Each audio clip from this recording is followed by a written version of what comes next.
What if I told you there is this crazy spirit dragon that helps you cheat out some of the biggest dragons ever printed until your opponents simply run out of answers? Ureni of the Unwritten. For 7 mana in Temur colors we get a massive 7/7 flying trample dragon that whenever it either enters a battlefield or attacks, allows us to look at the top 8 cards of our library and put one dragon from amongst them directly onto the battlefield, which is an incredibly scary ability, because as you all know there are some really crazy dragons out there, and every time this ability resolves we get to put one of those giant flying lizards into play for free. No casting cost, no setup required, just dragon after dragon after dragon. Now the best part about this ability is that it both triggers whenever Ureni enters a battlefield and whenever it attacks, making haste enablers into some of the strongest support cards in the entire deck. Because if Ureni does come down with haste, you'll immediately get its ETB ability and then you can head straight into combat. Just swing with it, get another trigger out of its ability, and instead of just cheating one dragon onto the battlefield, you now get 2 big scary lizards instead, just completely overwhelming your opponents while they are still setting up their board of small cute little creatures. Ureni's trigger also allows us to look 8 cards deep, which is just an insane amount of card selection. More often than not you will have multiple dragons to pick from and you can just pick the one you need most at the current given board state. Whether you need one for removal, a sky lizard that draws you cards to refill your hand, or simply the biggest possible threat, there is a dragon for just about anything. The entire deck is built around getting Ureni onto the battlefield as quickly as possible, which is something we'll consistently be able to do from as early as turn 4 or turn 5. And if it does stick around, the value starts snowballing incredibly fast. And my absolute favorite part of all of these high curve decks is that they all have this incredible feeling of a late game inevitability. Sure, your opponents can just keep removing Ureni over and over again or use any sort of board wipe to deal with our massive army of dragons, but since we are playing this many late game threats, every turn that passes just makes this deck stronger. Eventually your opponents will just run out of answers and removal while we keep dropping one big dragon after another. There are very few decks that are capable of keeping up with a well-built dragon list once you reach the later stages of the game. Now before we get into the deck, I quickly want to mention my philosophy behind this build. Dragons are by far the most popular tribe in Commander, and because of that everyone has their own specific favorite dragons. And honestly, if you have a solid ram package, Ureni in the command zone and a couple of big dragons in the 99, this deck will work. But for this list I wanted to build what I believe is the most optimized version of Ureni. Every dragon you're about to see earned its slot in the 99 because I believe these are some of the most impactful dragons to cheat into play. Which doesn't mean that any of the other big dragons that I didn't include are bad cards, and I'm pretty sure many of you would build a deck totally different. In fact, I fully expect to see a ton of dragon suggestions in the comments below, and I'm really excited to read and reply to all of them. As I do in all my videos, I will be going over every single card in the deck and explaining why I decided to include it. This video is divided up into 5 categories: the dragons, card draw and support, acceleration, protection and interaction, and the lands. And let's kick this video off with what this deck is all about: the dragons. These are the stars of the show, and rather than jamming any impactful dragon I could find into the deck, I really wanted each one of them to fill a specific role. Some of these generate card advantage, some of them will help us deal with problematic permanents, some help us create an overwhelming board presence, and some of these are capable of taking over the game all by themselves. Parapet Treasure, one of the cheaper utility dragons we are playing in the deck. It's a 4 mana flying creature that whenever one or more dragons do deal combat damage to an opponent this turn lets us choose one of its 3 abilities that hasn't been chosen yet. The first ability will allow us to destroy an artifact that the damaged player does control, allowing us to deal with any sort of high value artifact like a coat of arms or a Phyrexian altar, or giving us a simple way to disrupt our opponent's tempo by blowing up one of their mana rocks. The The second ability will make it deal 4 damage to each opponent that the dragon didn't deal damage to, which is an excellent way to put additional pressure onto your opponent's life totals. And the third and final ability allows us to impulse draw, giving us some sort of pseudo card advantage by exiling the top card of our library and allowing us to play it until the end of turn. And a nice little tip I can give you is that whenever you do control a Parapet Treasure and you have enough lands on the battlefield, you'll want to swing with all of your dragons first and see what cards you exile with this effect, because if you did hit any lands, you can make your land drop for the turn straight from exile, otherwise the land will just be wasted. And the best part about this creature is that whenever you do send a dragon at every one of your opponents, you will get all 3 parts of its ability. Dragonhawk, Fate's Tempest. And this is, in my humble opinion, the most beautiful card ever printed. It's a 5 mana bird dragon that whenever it either enters a battlefield or it attacks will allow you to impulse draw 1 card for each creature with power 4 or greater you control, both allowing you to dig really deep into your deck whenever you cast this or you cheat this out with Ureni and you already have a couple of dragons on the battlefield, while at the same time also functioning as a really efficient way to close out the game. Because at the end of the turn, if any of those cards do remain in exile, Dragonhawk will deal 2 damage per card to each opponent. And with us playing this many high power creatures, the numbers on this ability can get incredibly high, especially since over the course of the game, whenever you swing with your Dragonhawk, you will be controlling more and more dragons and you will get more and more cards in exile. And a fun thing you can do whenever you do have Ureni on the battlefield, whenever you attack with both of these creatures, you can decide how you stack the attack triggers. You can decide to resolve Ureni first and get an additional 4+ power dragon onto the battlefield,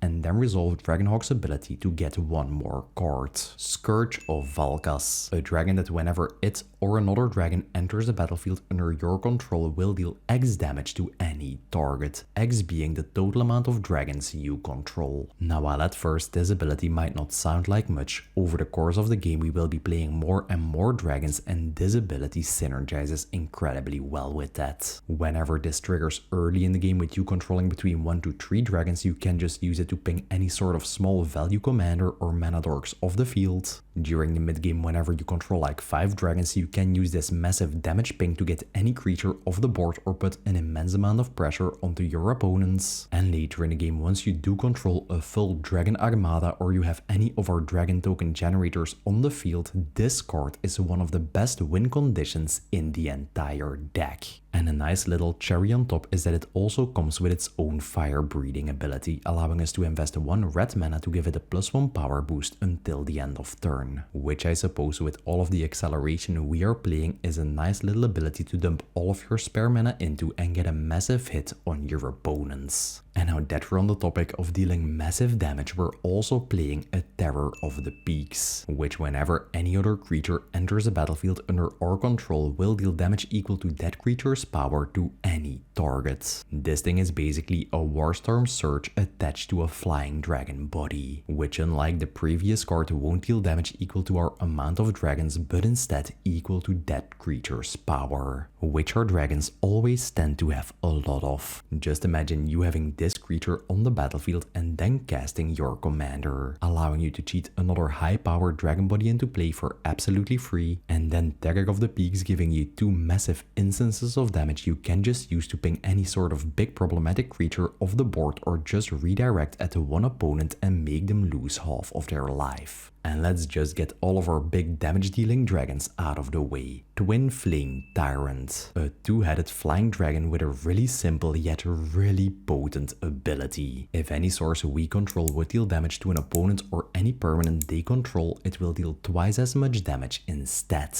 Yeah, you heard me right, this ability will amplify all of our damage, doubling up on all of the combat damage we'll be doing with our massive flying lizards. Ureni will now deal a total of 14 commander damage whenever you swing with it. It will double all of our damage effects from the previous cards like Terror of the Peaks and a Scourge of Valkas, and it synergizes incredibly well with all of the cards you are about to see later, really making Twin Flame Tyrant into one of the most efficient damage amplifiers ever printed, because you get this crazy ability for just 5 mana, and on top of that it does come attached to a 3/5 flying body. Now obviously to be able to cast all of these high cost dragons we do need a ton of mana generation, so we are playing a couple of dragons that will generate us treasure tokens. The first one being a Goldlust Triad, which is a flying creature body that whenever it does deal combat damage to an opponent will generate you an untapped treasure token, and it also comes with a Myriad keyword,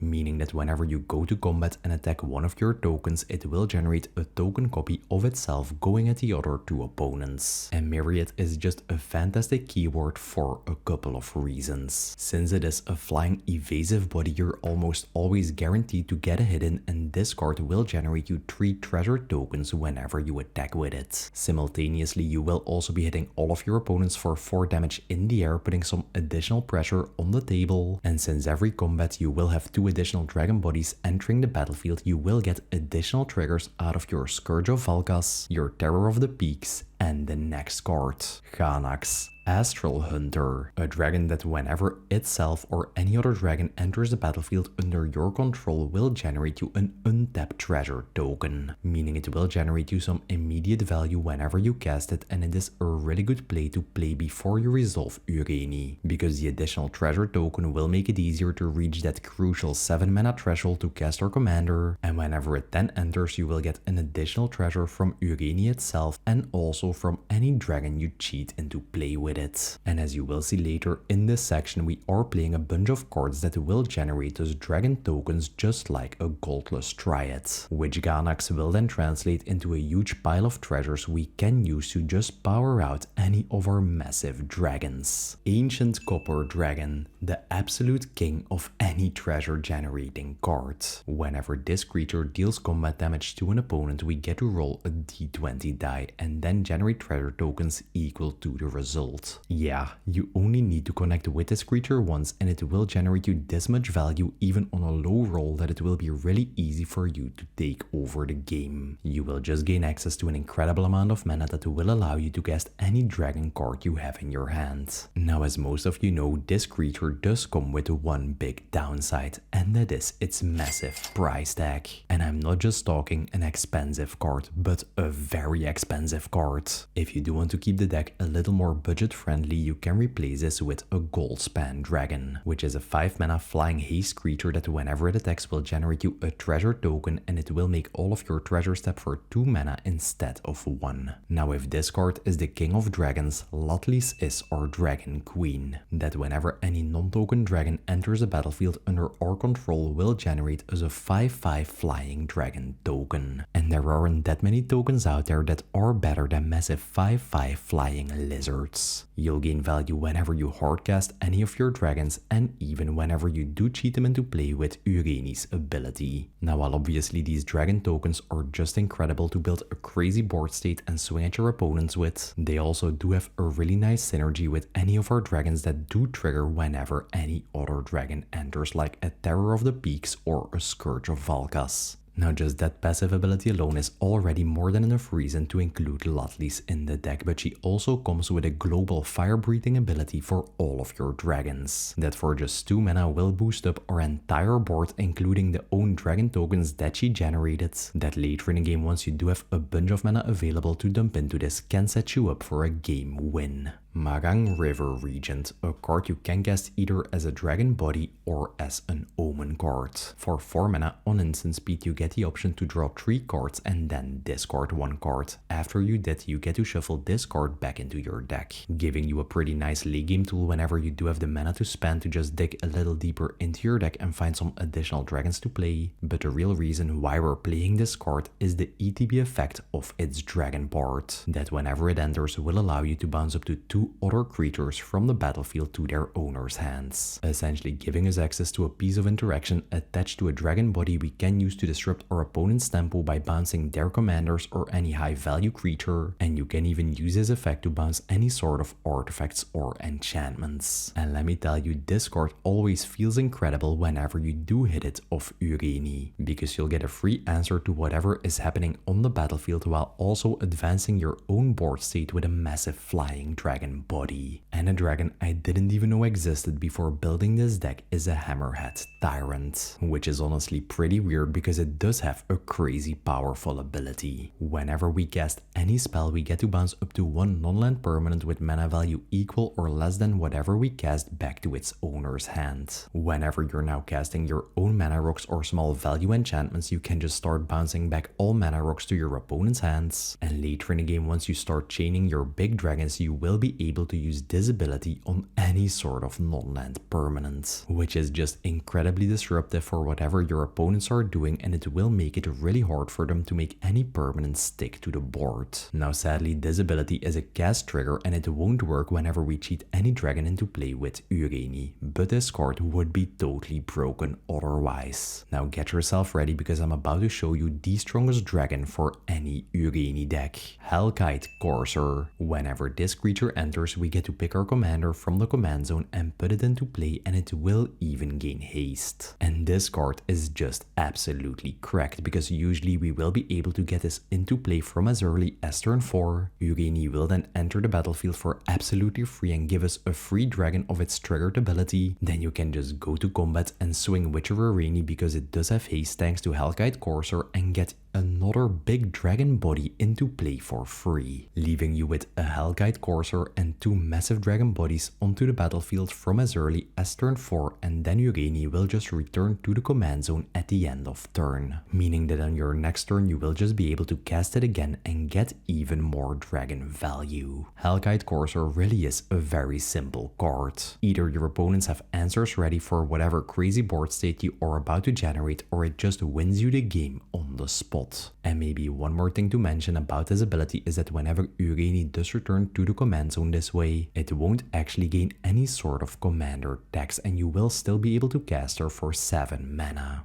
Mirim, Sentinel Worm, the other really good Temur dragon commander. Whenever it is on the field and any other non-token dragon enters the battlefield, Mirim will create you a copy of it, and the copy won't even be legendary. Now while this might seem like some sort of a win more card, it is a really good win more card. The sheer amount of value and the crazy situations that this card can make happen are just crazy. You can just play your Mirim before ever resolving Ureni. On your next turn you can then play your commander and you will get 2 copies of it entering the battlefield. Both of these copies will trigger, allowing you to cheat 2 additional dragons into play, which thanks to Mirim will also be doubled up. And thanks to Mirim's ability even bypassing the legend rule, you get to keep whatever token copy you do create. You can get multiple copies of your Decklist, just setting you up to generate a dragon armada. Whenever you are able to get multiple copies out of a Scourge of Valkas, they will see themselves enter and just generate you an absurd amount of burn damage whenever you play a dragon. If you manage to get 2 copies of a Dragonhawk on the battlefield, its impulse draw effect will just easily burn down the entire table. And one of my favorite interactions is getting 2 copies of your Twin Flame Tyrant, which will quadruple all of the damage you deal. Balefire Dragon, a massive 7 mana 6/6 flying creature body that whenever it does deal combat damage to an opponent will deal that much damage to each creature they control. And this is basically a repeatable board wipe effect for the player you are pointing your Balefire Dragon towards, just setting that specific player back into the Stone Age, destroying all of the tempo they build up. And for as long as this creature sticks to the battlefield, you can just keep doing it over and over again until you got a hit in on each opponent, and you can just win the game from there. Now sadly, this card doesn't have an immediate impact whenever you do cheat it in with your commander, but as you will see later, we are playing a huge amount of haste enablers that just synergize incredibly well with this creature's ability. Broodcaller Scourge, a 7 mana body that whenever 1 or more dragons you control do deal combat damage to an opponent will allow you to cheat any permanent from your hand into play that has a mana value less than the amount of damage they dealt. Now while this effect might seem pretty redundant with Ureni, these 2 effects actually synergize together pretty well, because let's say you are attacking with your Ureni and you do hit this creature of its effect. Not only will you get this massive 5/7 flying body into play, but whenever Ureni now deals combat damage to an opponent, you even get to cheat another permanent straight from your hand onto the battlefield, somewhat doubling up on the value of our commander's trigger. Now while obviously the best targets to cheat into play are any of our big dragons, this ability actually works for any any permanent, meaning you can get additional mana dorks and mana rocks into play for free. Most of the support and draw cards in this deck are permanents, which this creature's ability will work on, and even if you have no other cards in your hand, you can use this to get some free lands into play. Dracuset, Maw of Flames, a creature that whenever it attacks will allow you to deal 4 damage to one target and then 3 damage to each of up to 2 other targets. And I really like to imagine this ability as him shooting one big fireball that then splits up into 2 smaller ones. And let me tell you, this dude is one of the best board control tools in the entire deck,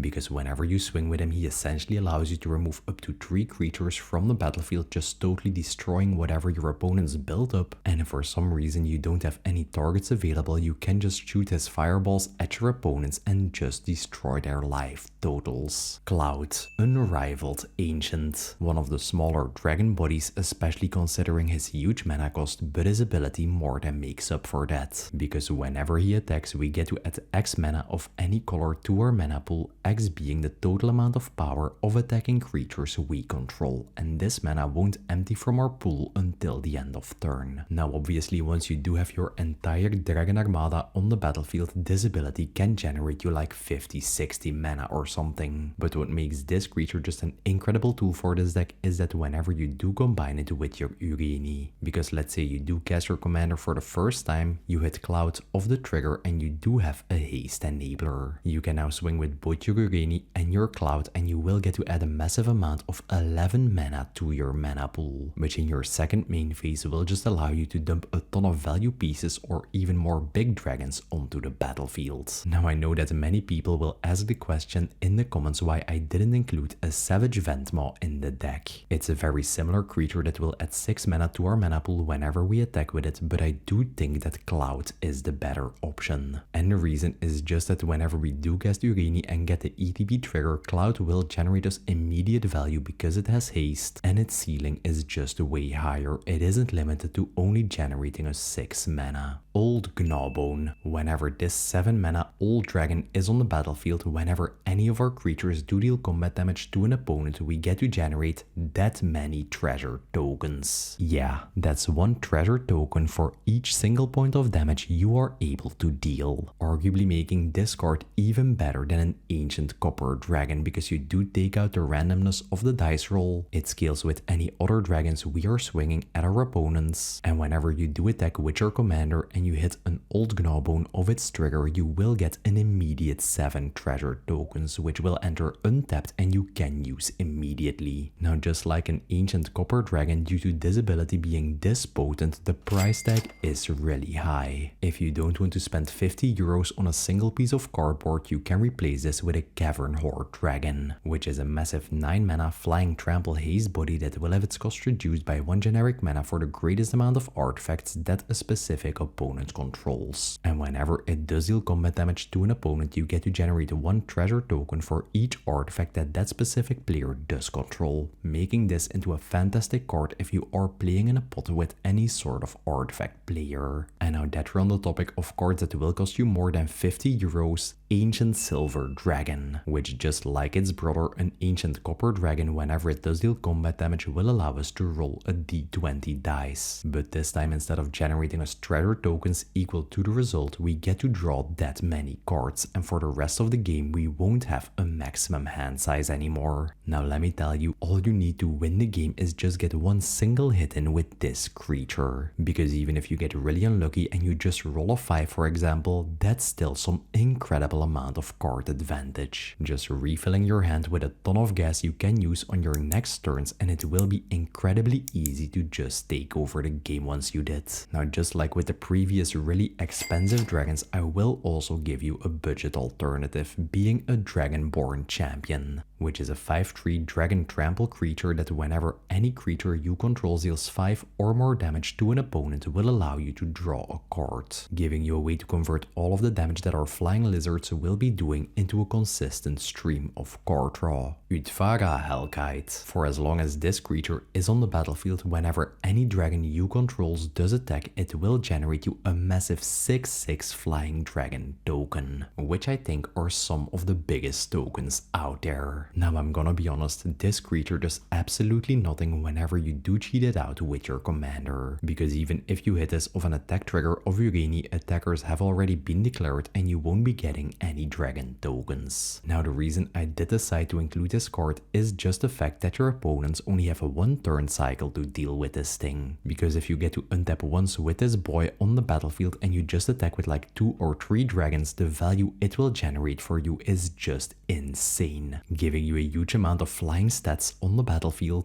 triggering all of our dragon synergies like a Terror of the Peaks or a Scourge of Valkas, and if it does stick around for even more turns, all of these dragon creature tokens whenever they attack will generate you even more dragons. This is just the perfect example for when I say that this deck will have a better late game than any other deck, because over the course of the game all of your opponents will have used all their removal, you will just be able to resolve your Udvara Hellkite and they won't have any way to get it off the board anymore. And the last card in this section and the highest mana value dragon we are playing in the deck is a Blast Furnace Hellkite, a flying double strike body that will passively give all creatures that are attacking any of your opponents double strike, an effect that will obviously double all of the combat damage that any of our dragons will be dealing. Whenever you hit this of an Ureni attack trigger, you will instantly be dealing a total of 14 commander damage. Since all of your dragons will now be dealing 2 instances of combat damage, you will get double the amount of triggers of things like your Bloodcaller Scourge or your Parapet Thrasher, and this effect will also apply to any creatures your opponents control that they are swinging at each other, just making all of your opponents work for you because they will be pretty likely to swing at each other and not at you. And this card also comes with the Artifact Offering ability, meaning that whenever we cast it we can sacrifice any artifact to reduce the cost of this card by the cost of the artifact, and when we do we even get to play this card on instant speed, which is a really nice combat trick you can use whenever you do have a massive amount of flying dragons going at your opponents, or whenever opponent 1 is swinging all of their creatures at opponent 2, you can just flash in this card and it will set you up for some really fun scenarios. Next up we have our card draw and support. Now while obviously cheating massive dragons into play is our main game plan, we do need tools to make sure we can keep the engine going. From keeping our hand full and improving consistency, giving Ureni and all of our other dragons haste, and giving us ways to convert all of our dragons into an actual game win, these are the cards that keep the entire deck together. Dragon Tempest, a little 2-mana enchantment that is an auto inclusion in any sort of dragon deck. Its first ability will give any creature with flying that enters the battlefield haste until the end of turn, enabling us to get those 2 Ureni triggers whenever it enters the battlefield, making it so that we can start immediately swinging with any big dragons we play to just deal a huge amount of damage, and enabling us to get any of our powerful attack triggers like an Ancient Copper Dragon, a Dracuset, an Old Gnawbone, and even an Udvara Hellkite. Now just getting a haste enabler for 2 mana is already more than enough reason to include this card in the deck, but it doesn't stop there, because it also comes with a second passive ability that functions in exactly the same way as a Scourge of Valkas. Whenever any dragon enters the battlefield, this enchantment will deal damage to any target equal to the amount of dragons we control. Now I already explained how potent this effect is at any stage of the game, but just the fact that you do get it attached to a haste enabling card for only 2 mana is just crazy. Deceptive Frostguide, a really weird 2 mana 1/1 dragon creature that can enter the battlefield as a copy of any creature we control with power 4 or greater. Now while this ability, unlike Mirim, doesn't bypass the legend rule and we can't really use it on any of our legendary dragons, we still have some really great targets for this effect like a Terror of the Peaks, a Scourge of Valkas, or even your Ancient Copper Dragon,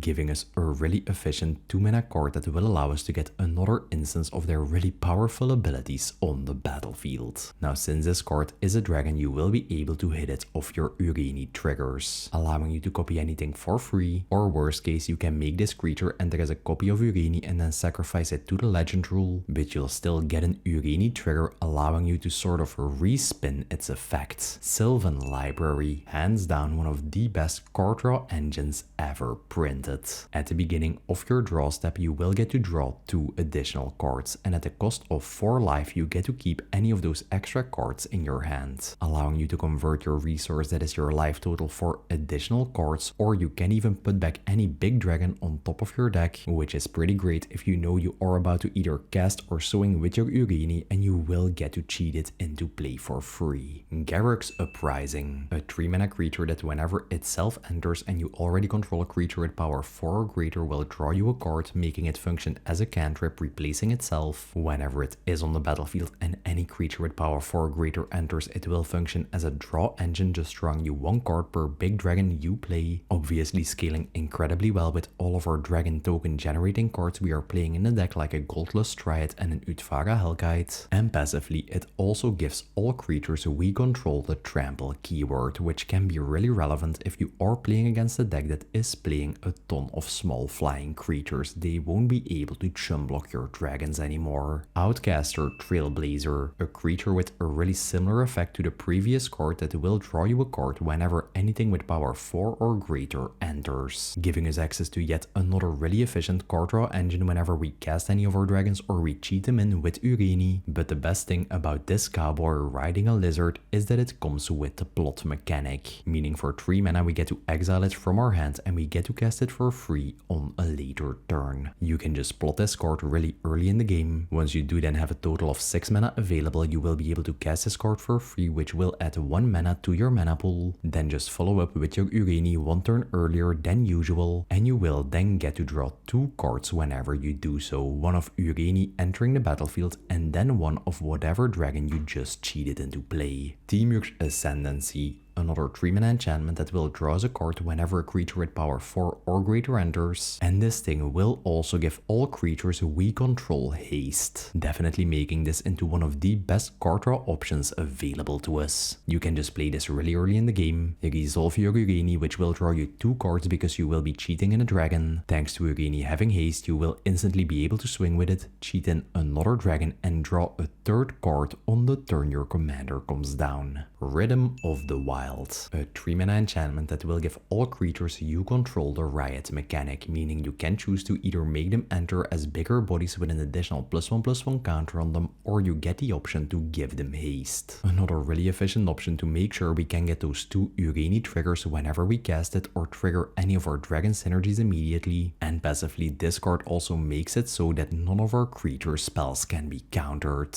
making it into an absolute all-star card, especially whenever you're playing in a pot where a ton of counter magic is being used. Kozilek's Unsealing, a small little 3-mana enchantment that does have 2 functions in this deck. First up, whenever you cast any creature spell with mana value 4, 5 or 6, you will get to create 2 Eldrazi tokens that you can sacrifice to add 1 generic mana to your mana pool, making it into a fantastic acceleration tool that will just reward you with additional mana whenever you are casting any of your dragons. And whenever you cast a creature spell with mana value 7 or more, instead of generating you those Eldrazi tokens, you will just get to straight up draw 3 cards. Yeah, that is an absolutely insane effect, especially considering that Ureni does cost 7 mana. So whenever you now first cast your commander, or you just cast it again after it got removed by paying the commander tax, you will just always get to refill your entire hand. And talking about these Eldrazi tokens, we're also playing a Glimpse the Impossible, which is a card that for 3 mana will allow you to impulse draw 3 cards that you are able to cast until the end of turn. And for any of those cards that you didn't play and do remain in exile, at the end of the turn you will get to generate one of those Eldrazi tokens you can sacrifice for mana, meaning that in the early game you can just use this as some sort of a ritual effect, just accelerating your mana and setting you up for a really early Ureni. Or later in the game, once you do already have a bunch of mana available, you can just use this as an additional draw spell to go look for your dragons. Frostcliff Siege, a 3-mana enchantment that whenever it enters the battlefield allows us to choose one of its 2 modes. The first mode will allow you to draw a card whenever one or more creatures do deal combat damage to an opponent, and the second mode will give all of our creatures a +1 power boost, trample and haste. Now most of the time you will be using this card as a haste enabler, just allowing you to put immediate pressure onto your opponents with all of your dragons. But if you do get to the later stages of the game and you either already have have a haste enabler or you desperately need some card draw, you can pick the other option. That due to the way of how this card is worded, if you do send a dragon at every single one of your opponents, will allow you to draw 3 cards per turn cycle. Aggravated Assault, a 3-mana enchantment with an activated ability for 5 mana that does allow us to untap all of our creatures and will give us an additional combat phase. Now, as you can imagine, combining additional combat phases with our Ureni's attack trigger and all of our big dragons are just incredible for this deck,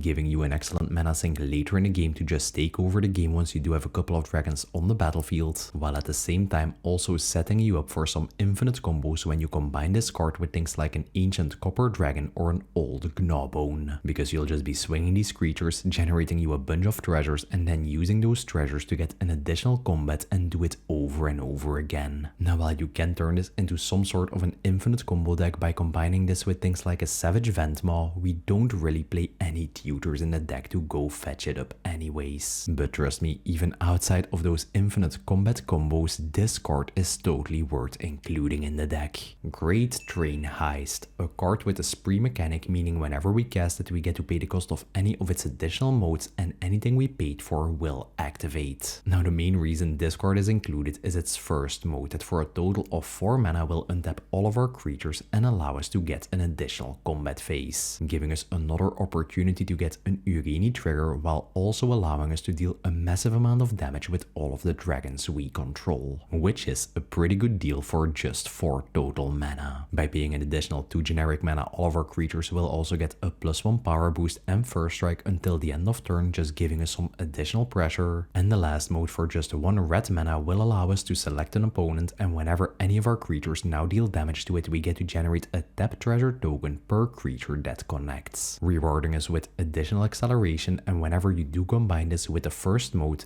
this ability will apply in both your first and second combat step, giving you double the treasure generation. Roaming Throne. Since we are a tribal deck, we are obviously playing the best tribal card in existence. It's a 4 mana War 2 creature that whenever it enters a battlefield makes us choose a creature type. Roaming Throne will then get the chosen creature type, and whenever any ability of a creature with the chosen type does trigger, we will get to trigger it an additional time, which will essentially double up the output of any of our big value creatures like a Dracuset, a Scourge of Valkas, our Dragonhawk, our Bloodcaller Scourge, and most importantly our Ureni, because this thing goes absolutely crazy with it. Let's say you do have this creature on the battlefield, a haste enabler, and then you decide to cast Ureni. It will then enter the battlefield, and thanks to its Roaming Throne you will get to double up on its trigger and cheat 2 big dragons into play. If these 2 dragons then do happen to have any sort of triggered ability, you will also get 2 instances of it thanks to Roaming Throne. Then you can go to combat, swing with Ureni, and you will get another 2 triggers out of its ability and 2 more dragons on the battlefield, which, yeah, you guessed it, will also have their abilities doubled up thanks to Roaming Throne. So if the stars do align and you get a total of 4 dragons with triggered abilities, you will get 8 of those triggers instead, plus 4 Ureni triggers. Yeah, the value on this card is just way too crazy to even describe in a video.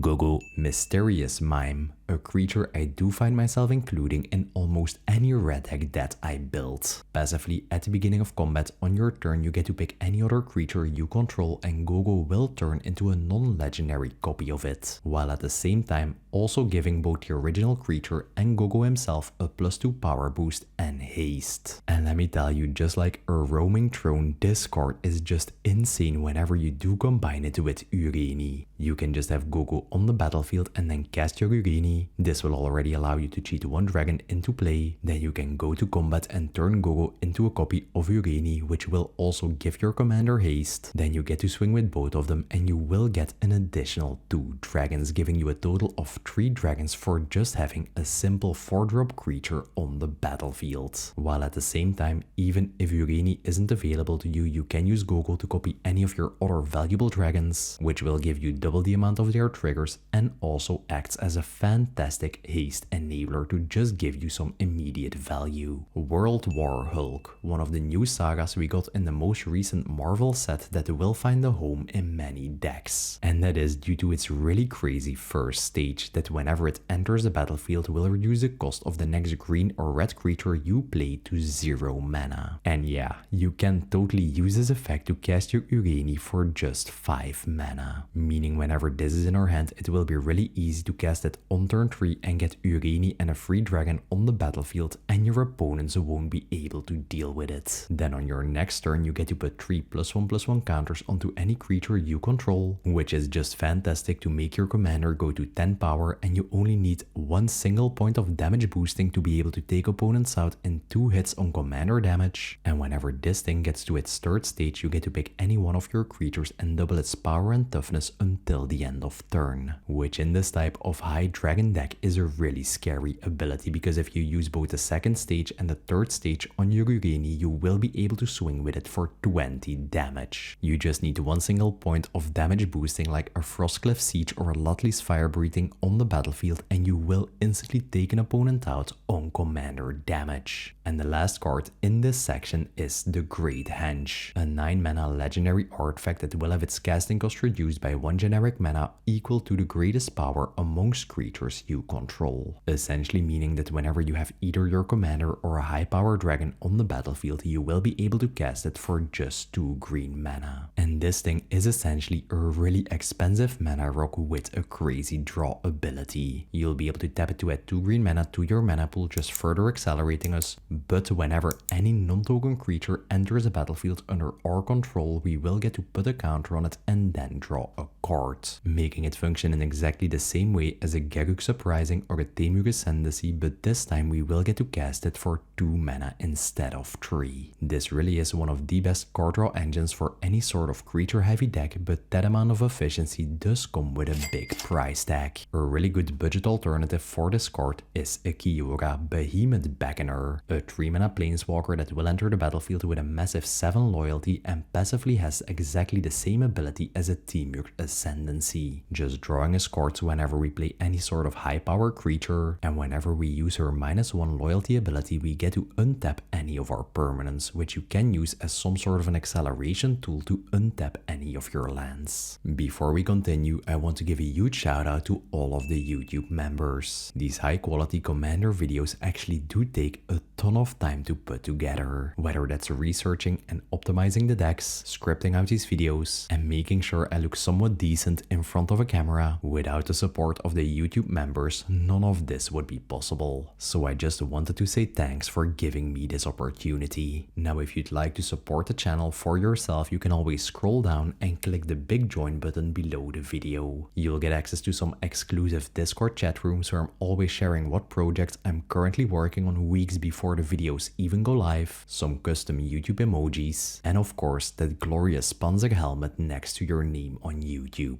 And since this video is all about dragons, I also want to give a huge shout out to Dragon Shield. If you're looking to sleeve up any of your decks, you can now head over to the Dragon Shield website and use the code Panzer to get 5% off your order, directly supporting your favorite Magic content creator while also getting a nice little discount. They even have these awesome looking dragons on the boxes of their sleeves, making this the perfect fit for the video. Next up we have our acceleration. Now as I already mentioned in the intro of the video, this deck is all about getting Ureni on the battlefield from as early as possible, meaning that the cards in this section are some of the most important pieces in this entire deck. Sol Ring. You can build a high curve deck just like this one without including the best mana rock ever printed. It's a 1 mana artifact we can tap for 2 colorless mana, essentially accelerating our tempo by 2 turns. Now while obviously this thing will allow us to get our Ureni on the battlefield really early, it also does set up for a really awesome pre-commander board state. You can drop your Sol Ring on turn 1, on turn 2 you can then play an additional land and follow up with an awesome 4 mana value piece like a Roaming Throne or your Gogo. On turn 3 you can then drop any of your dragons and generate double the value with any of those cards. And whenever you get to turn 4 and you do drop your commander, you will be setting yourself up for some incredible board states. Birds of Paradise and Delighted Halfling. Both of these cards are 1-drop mana dorks that will tap for any color, really helping us out with our color fixing, just giving us access to additional mana while at the same time also setting us up for a really nice curve where we will be able to drop any of our 3 mana value enchantments on turn 2. Oh, and before I forget, Delighted Halfling also comes with an incredible ability that will prevent your opponents from ever using any sort of counter magic on any of your legendary dragons, just totally disabling any counter spell they do have in their hand. Generator Servant, a 2-drop creature we can sacrifice to add 2 colorless mana to our mana pool, and whenever we use that mana on a creature, it will enter with haste. And this thing is simply the best mana dork in the entire deck, because not only will it give us 2 mana making Ureni come down 2 turns earlier, it will also make our commander enter with haste, instantly giving us both the ETB and the attack trigger on the turn that it comes down, giving us 2 of those massive free dragon bodies before our opponents are ever ready. Bloom Tender, a 2-mana dork that whenever we tap it will add 1 mana of any color amongst permanents we control to our mana pool. Now baseline, this creature will always tap for at least 1 green mana, which in itself is already some pretty decent value. But whenever you get any of our 3 mana value enchantments on the battlefield or even after you cast your commander, this little simple card will tap for a total of 3 mana, which is just some incredible value. Fanatic of Ronas, a 2-mana snack body that will tap for 1 green mana, but whenever you do control a creature with power 4 or greater, it will tap for 4 mana instead.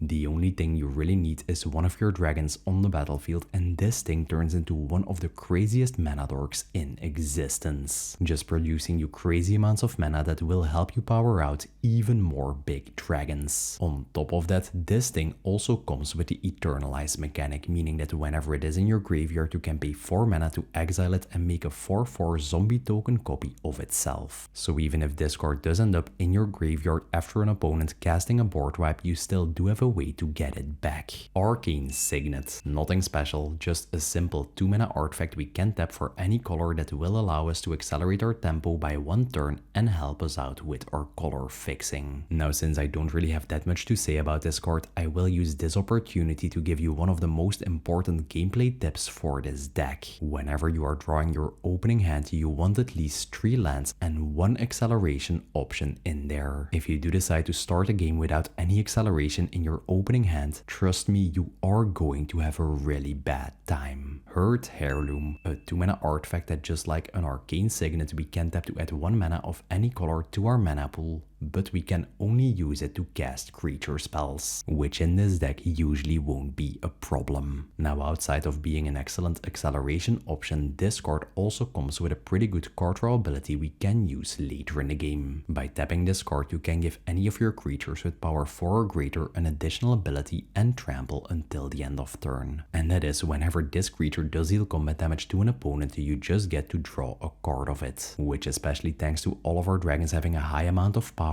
and the trample this card gives, or them having flying, will be a really easy thing to make happen. Nature's Lore, 3 Visits, and Farseek. All of these are simple 2-mana spells that will accelerate our mana by fetching a land from our library straight to the battlefield, while at the same time also filtering our deck and reducing the chances that we do draw into land cards in the late game. And since all of these cards allow us to fetch up any land with the basic land types, we can use them to go fetch up a Triome, Shocklands, or any of the Turbulent lands, which will make sure we can go fetch up specific lands and make sure we do have the right colors available to us. Open the Way. For 2 green mana plus X, we get to reveal cards from the top of our library until we reveal X land cards. Then we get to put all the revealed lands onto the battlefield tapped. This card does come with a built-in limitation that the amount we invest into the X can be greater than 4. Now, the reason why I love including this card in any deck that plays any sort of auto acceleration is due to the fact that you can just drop an Arcane Signet on turn 2 and on turn 3 you will be able to cast a spell with X being 2, just setting you up for a really good curve where you will always be able to drop Ureni on turn 4. And if you do draw into this card later in the game and you already have a bunch of mana available, you can just cast it with X being 4, accelerate your mana by 4 lands, which at the same time will also filter your deck and increase the chances you do draw into some relevant cards. Springleaf Parade.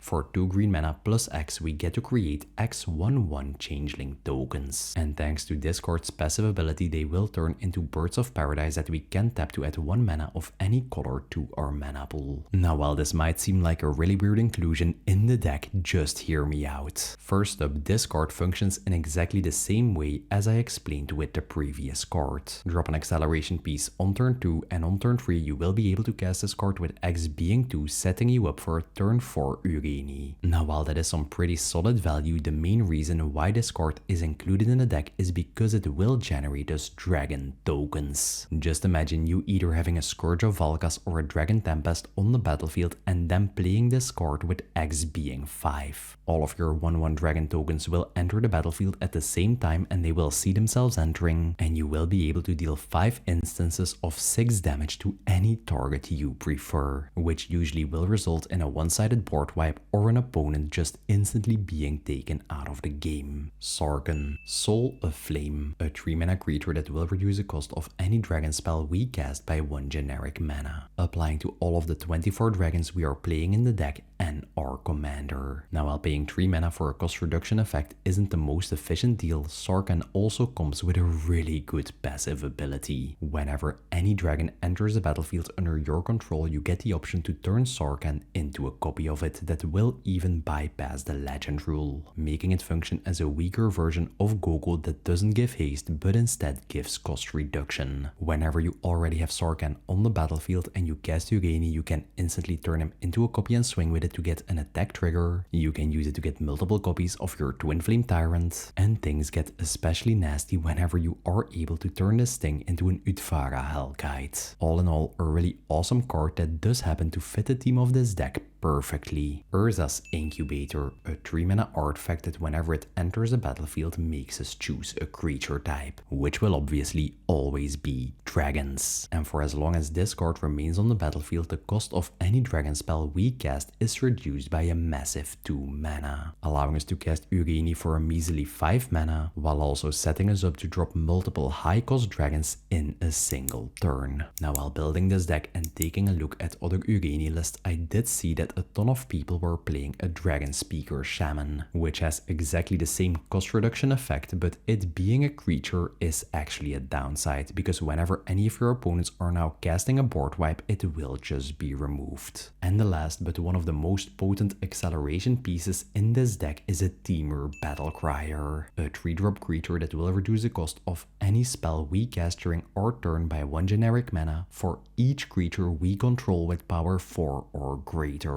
Now, baseline, this thing will already reduce the cost of anything we cast by 1 mana thanks to it itself having 4 power. But whenever you do start cheating a couple of dragons onto the battlefield, this thing goes absolutely crazy. You just have to cast your Ureni once and get 1 additional dragon into play, and any spell you now cast will be reduced by 3 mana. And not just your creatures, but anything that you cast, even allowing you to get your small value enchantments onto the battlefield for 1 mana. And I'm telling you, people are really sleeping on how potent this little card can be, because baseline by itself it's already an okay cost reducer, but it truly doesn't have a ceiling of how high the cost reduction can go. Next up, we have the protection and the interaction. While cheating big dragons into play is a really fun game plan, we do need ways to make sure they can actually stick around. This category is all about protecting our own game plan while also giving us the ability to disrupt anyone else's. Hide on the Ceiling. For 1 blue mana plus X, we get to exile X amount of artifacts and creatures and then return them to the battlefield at the beginning of the next end step. And you can use this card in many different ways. If an opponent is casting a spot removal spell at your Ureni, you can just cast this for 2 mana and blink it out, making the removal spell fizzle. If an opponent opponent is casting a board wipe, you can use this spell to blink out even more creatures and just save all of your dragons. You can use this effect to make your opponent's creatures disappear, just preventing any of their combos or even removing their blockers. And obviously whenever you use this effect on Ureni or any other dragon with a really crazy ETB ability, you will get it entering the battlefield again and get a second trigger. Now looking around, I saw many lists playing Teferi's Time Twister, which is a really incredible effect, but this card is just a straight up improvement over it. Because baseline the cost is just 2 mana to blink one of your creatures, but this thing does allow you to invest more mana. Smuggler's Surprise. Another card with a spree mechanic that has 3 fantastic options for what we're trying to do in this deck.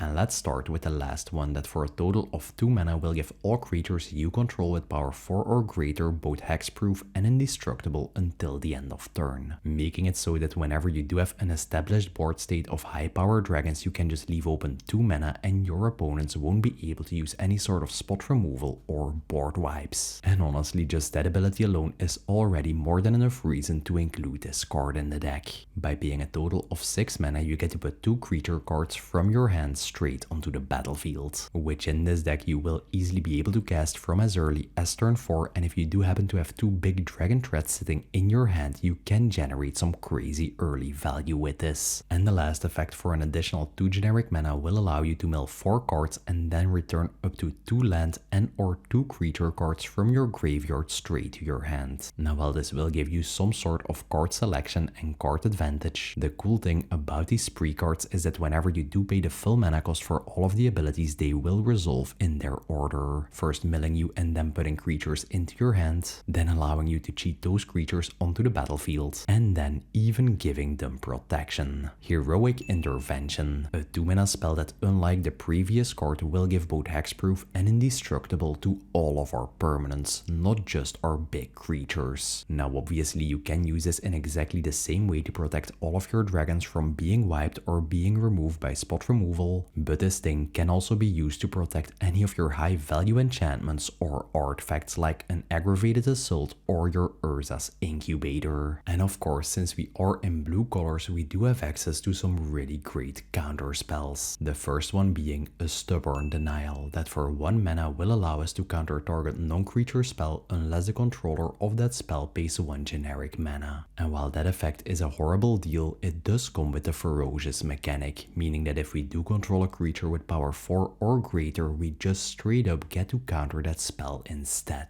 Now the only moments you'll ever need a counter spell is whenever you do have any of your big dragons on the battlefield that you do need to protect with it. And the fact that this card is basically a 1 mana negate makes it into one of the most efficient options available to us. 3 steps ahead, yet another card with the spree mechanic. The first mode essentially makes it into a 3 mana counter spell, which usually is totally fine in a deck that's playing this much acceleration tools. The second option, for 3 additional generic mana, will allow us to create a copy out of any artifact or creature we control, allowing us to double up on any of our high impact creatures like a Scourge of Valkas, a Twin Flame Tyrant or a Terror of the Peaks. And the last option is just a small looting effect. Now what makes all of the spree spells this good is their versatility. Early in the game it just functions as a 3 mana counter spell you can use to protect your board or prevent an opponent from winning the game, and later in the game, once you do have the mana available, you can use it to counter a board wipe and even get another copy of any of your value creatures on the battlefield. Mana Drain. This card is basically a juiced up version of a classic counter spell, because we'll also get to counter any sort of spell for just 2 blue mana, but at the beginning of our next main phase we get to add generic mana to our mana pool equal to the converted mana cost of whatever spell we countered. Yeah, there is a very good reason why any Magic player knows this card.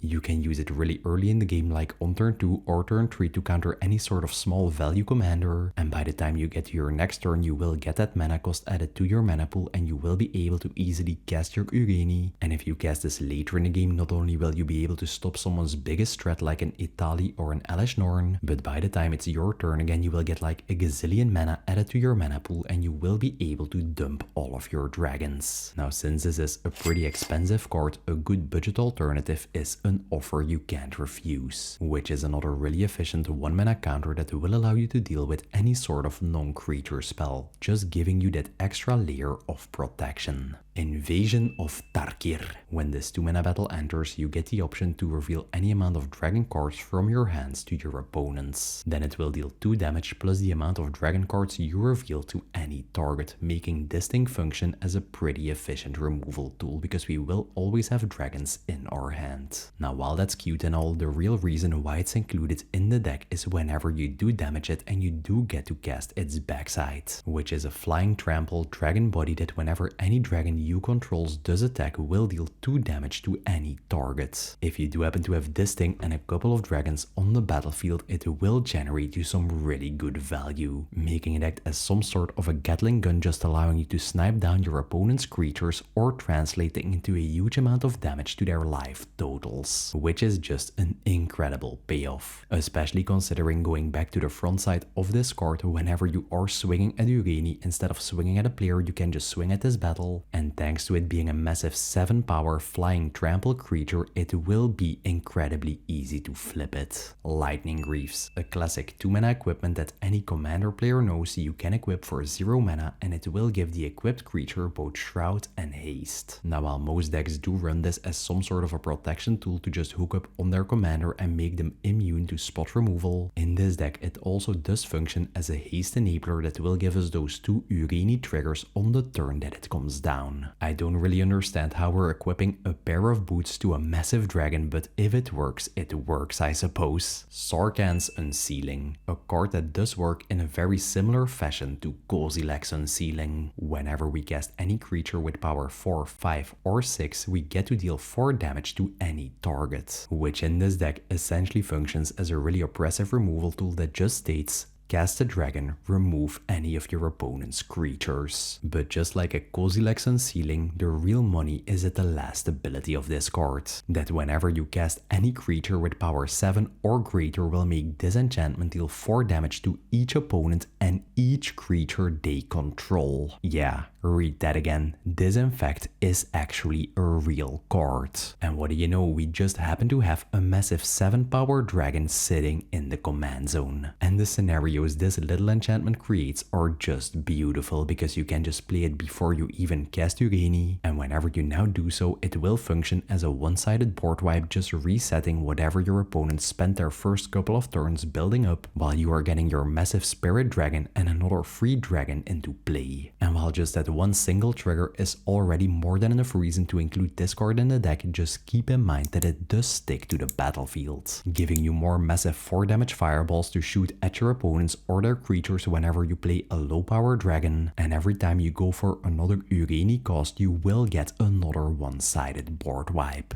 And the last card in this section is one of my personal favorite little pet cards, a Soul Immolation. As an additional cost, whenever you cast this card, you have to blight X, meaning you will have to put X -1/-1 counters onto any creature you control. After you did, this spell will deal X damage to each opponent and each creature they control. And I really like to view this card as some sort of a one-sided version of Chandra's Inferno, because the only things you'll be damaging will be your opponents and their creatures. Your board will be totally fine. And the blight mechanic also has an incredible synergy with any of our dragon bodies. You can cast this on Ureni with X being 6 and deal a massive amount of damage to your opponents and wipe their entire board, and you will then be left with a small little 1/1 Ureni that your opponents still have to deal with. Because if they let it live and you get to your next turn, even though it's just a 1/1 creature, you will still get its really impactful dragon cheating trigger. And the same thing is true for any of your other high value dragons like an Utvara Hellkite, a Derek of the Peaks, or even your Latlis. You can just blight them up and make them go to a 1/1 stat line, and even though they're now just some really small dragon whelps, they will still have all of their really impactful abilities. And finally, we have our mana base. Now, since this is a fully optimized build, I did go with the premium land package. The goal was really simple, just make sure we have access to all 3 of our colors colors from as quickly as possible, while also playing some utility lands that further improve our strategy. Abundant Countryside, a land that will tap for any of our colors for as long as we do spend it on a creature spell, and for 6 mana and tapping this land we get to create a 1/1 changeling token, which later in the game can provide you with a really good mana sink if you did manage to generate a bunch of treasures with your old Gnawbone or your ancient Copper Dragon that will allow you to get dragon bodies onto the battlefield that will allow you to trigger things like your Dragon Tempest or your Scourge of Valkas. Arena of Glory. For 1 red mana, tapping this land and exerting it, we get to add 2 red mana to our mana pool. If we do spend that mana on a creature spell, it will gain haste, making this into a really solid haste enabler we get on something as simple as a land that will make sure whenever we go for our first Ureni cast, we will get to cheat into play 2 dragons instead of 1, because we will get both the ETB and the attack trigger. Boseiju Who Endures, a legendary land that whenever it is in our hand gives us the ability to pay 2 mana and discard it to destroy any sort of artifact, enchantment or non-basic land, giving us yet another really efficient removal tool to deal with problematic things like an Aura Shards, a Field of the Dead, or even a Summon Bahamut that's about to get to its final stage. And since this is a land that even enters a battlefield untapped and taps for a green mana, you can view this as a basic forest that whenever you do draw into it later in the game does function as a removal spell. Haven of the Spirit Dragon, a land we can tap either for a colorless or 1 mana of any of our colors if we do spend it on a dragon spell, already helping us out a ton with our color fixing, and this card also comes with a built-in recursion ability. For 2 mana and sacrificing this land, we get to pick any dragon card in our graveyard and return it to our hand. So later in the game, if you did lose any of your value creatures like a Mirim, a Terror of the Peaks, or an Udvara Hellkite, you can then just crack this land to get it back, and your opponents will have to deal with the nightmare all over again. And a very similar land is Maelstrom of the Spirit Dragon, but instead of functioning as a recursion tool for any of our dragons, for 4 mana and sacrificing this land, we get to tutor any dragon from our library straight to our hand. Now, as you've seen, we do have a dragon for any sort of specific situation. You can get a Marang River Regent if you do need to start bouncing some of your opponent's problematic permanents, a Balefire Dragon if you do need a board wipe, or even your Blast Furnace Hellkite if you are setting up for a big swing at your opponents. This land basically allows you to go fetch up whatever card you need most at the current given board state and answer it. Mossword Bridge, a land that will enter the battlefield tapped, but it does come with a hideaway 4 mechanic, meaning whenever it enters you get to look at the top 4 cards of your library, then pick one of those cards and exile it under this land, which then whenever you control a total amount of 10 power or greater on the board for 1 green mana and tapping this land will allow you to cast the exile spell for free. Now, as you can imagine, getting to a total of 10 power on the board in this deck is incredibly easy thanks to Ureni, because whenever you cast it you will already have 7 power plus whatever power of the dragon you just cheated into play with it, which this land will then translate into some absolutely incredible value, allowing you to cast your ancient Copper Dragon, your Great Henge, your Udvara Hellkite, or any of the big hitting creatures in this deck for just a single green mana. And for the regular mana producing lands, we're playing 3 Shock lands, 3 Fetch lands, 3 Bond lands, 2 of the new Turbulent lands, a Pain land, a Horizon land, obviously a Command Tower, a Grove of the Burn Willows, Plaza of Heroes, a Mistrise Village, a Cavern of Souls, obviously naming dragons, a Reflecting Pool, a Yavimaya, and for basics we're playing 3 forests, 2 mountains, and 1 island. And that's it for my in-depth Ureni of the Unwritten deck.